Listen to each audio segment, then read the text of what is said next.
বিকেলের নাস্তায় ঝটপট মুচমুচে বাঁধাকপির পাকোড়া।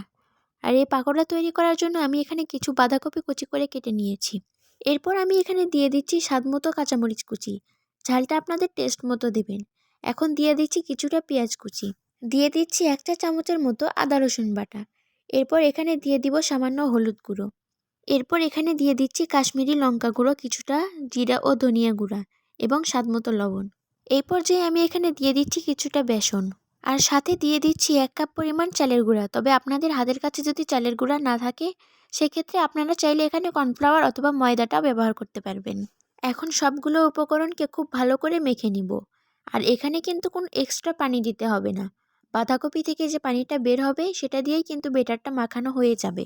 এরপর বেটারটা রেডি হয়ে গেলে আমি এখানে চুলায় একটি প্যান বসিয়ে পরিমাণ মতো তেল দিয়ে পাকোড়াগুলো দিয়ে দিচ্ছি।